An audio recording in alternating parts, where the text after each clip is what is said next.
Hey there, Kelsey Smith with Smith's Ridge. This morning we have a little bit of a fun project that I thought I would just take you guys along on our project.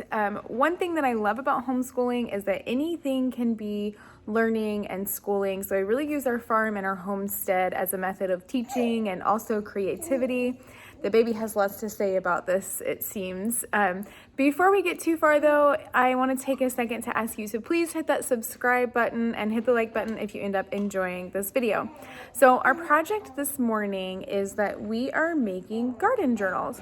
I am using the garden planner by the Farmer's Almanac as my my digital planner, and I really am loving their layout. The fact that you can move things around so easily is just really amazing. They have a lot of great options for just customizing your plan. I did subscribe to that because I think that it'll be very, very useful to have long term and also to people to look back on in the future.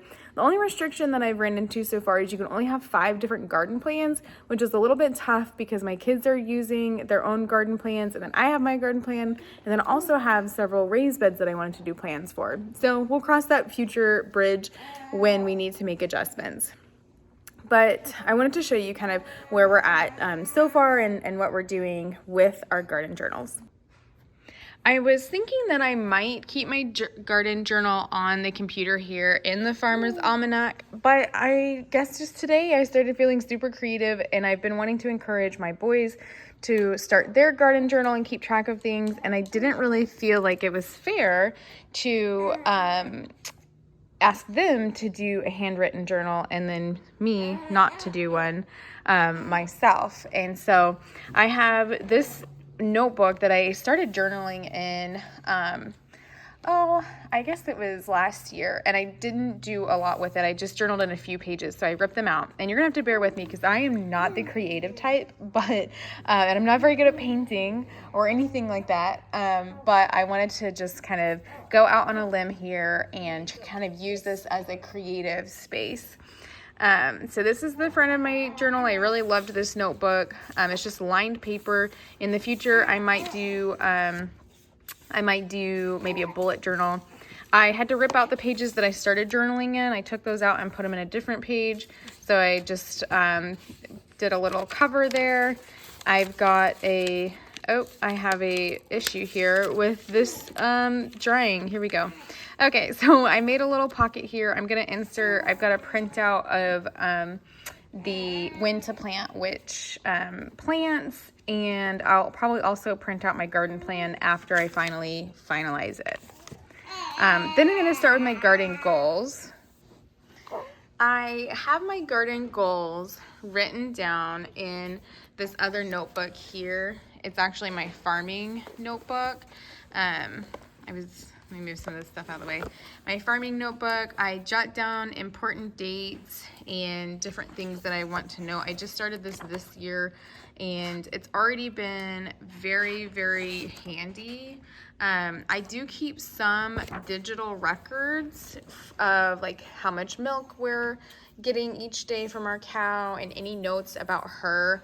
So I write that down physically each morning and each evening as we collect the milk, and then we get that entered in online, and I make notes on different challenges that come up and things like that. So this has definitely been handy though, to be able to just jot something down. So for example, our initial AI with one of our cows didn't stick, and so I've kind of jotted down some information on when I'm getting her bred back and things like that. I've also got this New Jersey cow that we bought, kind of the information on her.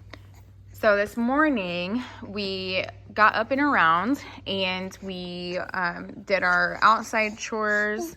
We were running a little bit behind, but even with that, the boys knocked out their school. It's a Monday. We don't usually have as much school on a Monday.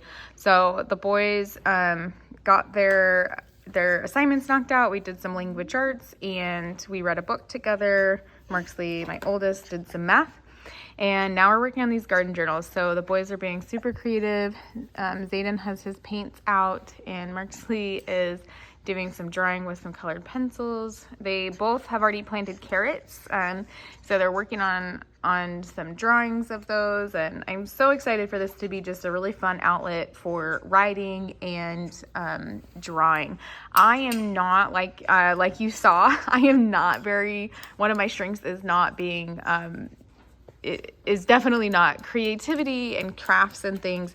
I'm blessed to have a wonderful grandma who will come and do crafts with the boys, and that's just amazing.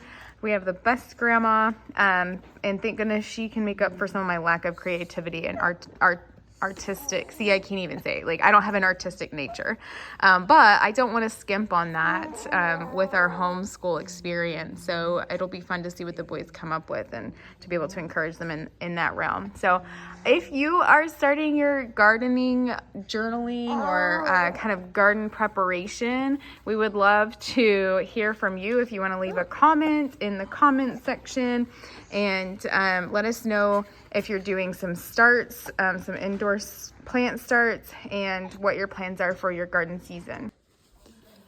So I thought I would pop back on here and just kind of share how I'm going to lay this out after giving it a little bit more thought. So you can see some of my notes from last year's garden. I really didn't do a thorough job of taking notes, but I wanted to kind of show you how I'm going to lay this out. I was going to lay it out by plant, but I'm actually going to try laying it out by date, so I can kind of better track this.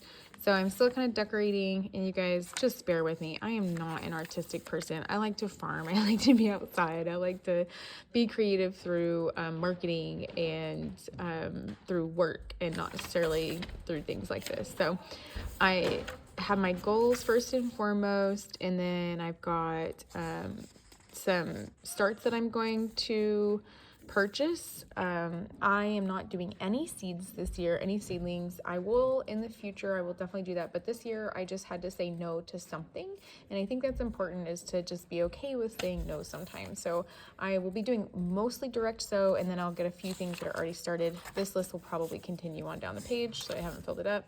More list area, and then I'm going to, something I really loved in the garden planner by the Farmer's Almanac was the recording the temperature and the high, the low, and the moon phase. And so I jotted down a few notes here, and I think I'm going to lay out my pages like this, and I'm going to go ahead and do an entry for today. But I just wanted to share with you that I'm going to just this year try